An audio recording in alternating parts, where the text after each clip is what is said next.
Have you ever lived without heat in the winter? LeBron didn't just sleep over at friends' houses for fun. He slept on friends' couches to survive. Now an NBA star and one of the richest athletes of all time, this is LeBron's rags to riches story and a look at his financial journey from broke to billionaire. LeBron James spent half his childhood without a permanent home, and when he was 3, his grandmother died from lack of heat.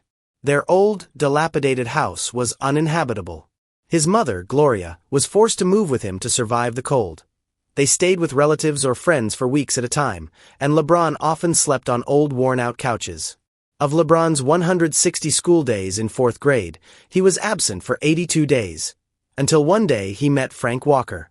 Walker learned of his difficult living conditions and offered to let LeBron live with his family. And 9-year-old LeBron finally experienced stability for the first time. He had perfect attendance in 5th grade, AB average, and fell in love with basketball. By 8th grade, he was dunking, and as a freshman, he led St. Mary's to a state championship.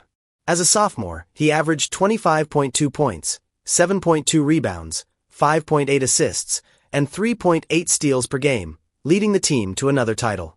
By his 3rd season, he had graced the covers of Slam and Sports Illustrated, making him the most popular high school basketball player in history. Life was full of glory, but LeBron was no longer homeless, though he still wasn't rich. LeBron and Gloria were living on public assistance in a 2-bedroom apartment in Akron. In difficult times, they couldn't afford luxury items, but LeBron was months away from becoming the #1 overall pick in the NBA draft. James hadn't even been drafted yet, and he was already dating professional athletes and rappers. He drove an expensive car. While James was still playing for St. Mary, Reebok offered him $10 million. All he had to do was sign with them and refuse meetings with Nike and Adidas. LeBron was an 18-year-old who had been homeless for half his life, and now he was holding a check for $10 million. 99.9% of people would have taken that money. LeBron turned it down. He knew other shoe manufacturers were desperate to have him. After months of pressure, Reebok finally offered him $115 million for the contract.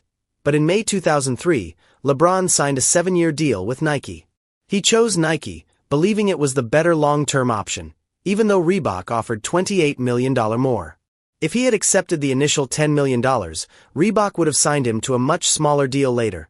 But because he refused, the companies were forced to bid against each other and inflate their bids.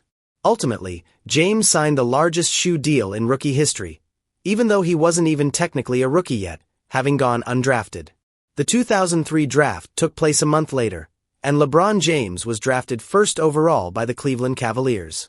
His first NBA contract was for $400 million over 4 years, meaning he signed 2 deals over $100 million before he played a single minute in the NBA. He was Rookie of the Year in 2004, and by 2005, he was an NBA All-Star. More and more advertisers were vying for him: Coca-Cola, Samsung, McDonald's, and others. In 2006, the Cavs gave him a max extension of 4 years and $60 million. He could have signed for 5 years, but chose flexibility over a larger sum, a move he repeated repeatedly. The decision drew hate, but the NBA raised more than $7 million for charity. The contract with Miami was worth $110 million over 6 years, with an option to exit after 4. Interestingly, LeBron, Wade, and Bosh each gave up over $10 million, signing for less than the maximum amount to keep all 3 under the salary cap. In 2011, LeBron was the most hated athlete in the league, and the world rejoiced after his loss to Dirk and the Mavs. In 2012, he rebounded and won his first title, and a second the following year. In 2014, after losing the finals, he returned to Cleveland to win a championship for his hometown. He signed the first-ever 1-year contract with a buyout option. It was a brilliant move. It put pressure on the franchise while also allowing him to capitalize on the 2016 salary cap increase. In 2016, he signed a 3-year deal worth $100 million with a $31 million salary, becoming the highest-paid NBA player for the first time, even though he had effectively been underpaid relative to his net worth throughout his career. LeBron knew this, so he invested wisely. In 2011, he bought 2% of Liverpool for $6.5 million. The club's value rose from $480 million to over $4.5 billion. Fenway Sports Group exchanged his 2% stake in Liverpool for a 1% stake in the entire group. During the 2012 Olympics, he gave Team USA Beats headphones. He didn't take money, just shares. After selling Beats to Apple for $3 billion, LeBron earned around $30 million. In 2015, he abandoned a $15 million McDonald's deal and invested $1 million in Blaze Pizza for a 10% stake. The company has over 300 restaurants, and LeBron's stake is worth $30 million. In 2015, he signed a lifetime contract with Nike, worth approximately $30 million.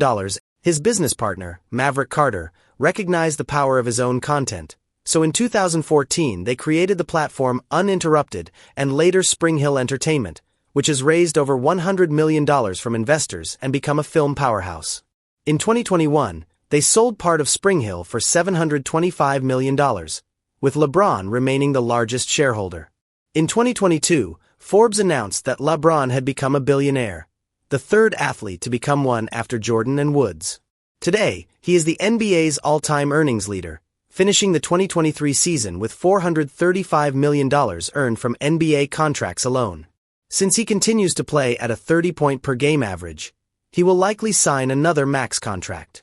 He owns multiple companies, invests in startups, and his lifetime contract with Nike will net him approximately $100 million annually, even after retirement.